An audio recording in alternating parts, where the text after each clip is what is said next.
আসসালামু আলাইকুম, সবাই কেমন আছেন? আশা করি ভালো আছেন। তো আল্লাহর রহমতে আপনার দোয়া ভালোবাসায় আমিও ভালো আছি। তো কিছুদিন আগে এক ভিডিওতে দেখেছিলেন আমি একটি জাদুর বাক্স এনেছি। তো আলহামদুলিল্লাহ সেই জাদুর বাক্সতে কিছু ডিম দিয়েছিলাম, আমার কোয়েল পাখির ডিম। তো সেখান থেকে আজকে আমার ছোটো ভাই বলতেছে যে ভাই, একটি ডিম থেকে বাচ্চা ঠোঁট বের করে চিচি করতেছে। তো আমি সাথে সাথে গিয়ে দেখলাম সত্যি একটা ডিম থেকে ঠোঁট বের করে চিচি করতেছে। তো আমি সবগুলো ডিম একটি একটি করে হাতে দিয়ে দেখলাম যে ফুটার কোনো লক্ষণ আছে কিনা। তো আলহামদুলিল্লাহ সবগুলো ডিম থেকেই বাচ্চা ফোটার লক্ষণ আছে। তো আলহামদুলিল্লাহ সকালবেলা দেখি আমি সবগুলো বাচ্চা মোটামুটি অনেকগুলো ডিম থেকে বাচ্চা ফেটে বের হয়ে গিয়েছে।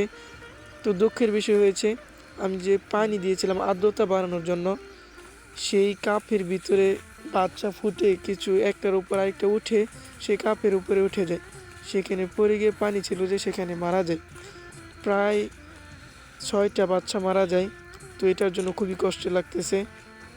তো আমি বোঝার পাইছি না যে পানিগুলো যদি আমি কিছু একটা নেট দিয়ে না অন্য কিছু দিয়ে যদি তলে দিতাম পানিগুলো নেটের তলে, তাহলে মনে হয় আর বাচ্চাগুলো মারা যাইতো না।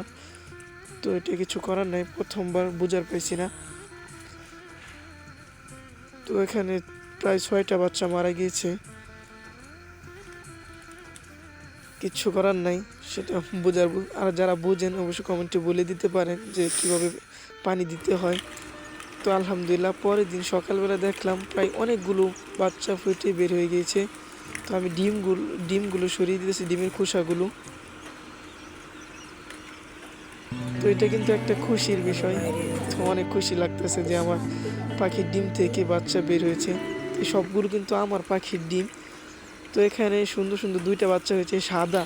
এই সাদাগুলো অনেক সুন্দর হবে ইনশাল্লাহ বড় হলে।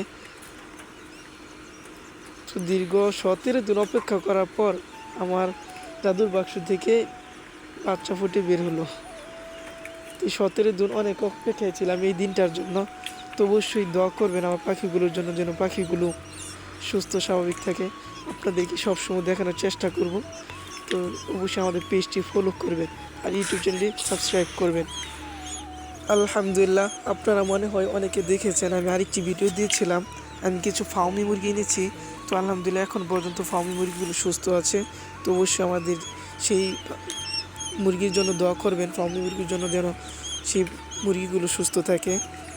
তো সকলেই মাশাআল্লাহ বলবেন আমার মুরগি দেখে, আর কোয়েল পাখি বাচ্চাগুলো দেখে অবশ্যই মাশাআল্লাহ বলবেন।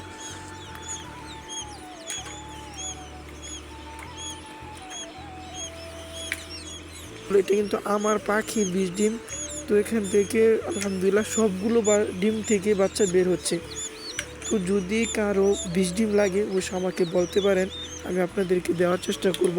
আলহামদুলিল্লাহ 2-1 ভাই আমাকে বলছে যে ভাই আমাকে 20 ডিম দেন, তো তাদেরকে দিব ইনশাল্লাহ। তো আমাদের সালে 20 ডিম পাওয়া যায় না, তো একটা জানি না কই পাওয়া যায়। যদি কারো লাগে মুরগির ভিতরে দিতে পারবেন আপনারা। মুরগির তলে দিলে বাচ্চা ফেটে বের হয়, কম হলে 3 হালি 4 হালি ডিম দিতে পারবেন একটা মুরগির তলে। তো সবগুলো ডিমগুলো ফুটবে ইনশাল্লাহ। তো এই ডিমগুলো দেখতে পেয়েছেন, এটাই সবগুলো আমার পাখির ডিম, আমি অন্য কোথা থেকে আনি নাই। তো সবগুলোই আমার পাখির ডিম। যদি কারো লাগে অবশ্যই বলবেন। আর এই পাখিগুলো আমি কিভাবে কী করি সব কিছু আপনাদেরকে ভিডিওর মাধ্যমে দেখাবো ইনশাল্লাহ। তো অবশ্যই আমাদের পেজটি ফলো করে দেবেন, আর ইউটিউব চ্যানেলে হলে অবশ্যই আমাদের ইউটিউব চ্যানেলটি সাবস্ক্রাইব করে দেবেন। তো এখানে এই পাখিগুলো আমরা কিভাবে ব্রিডিং করি সেটা দেখাবো পরের ভিডিওতে। অবশ্যই আমাদের পেজটি ফলো করে দেবেন আর ইউটিউব চ্যানেল সাবস্ক্রাইব করে দেবেন। ধন্যবাদ, দেখা হবে পরের কোনো ভিডিওতে। আসসালামু আলাইকুম।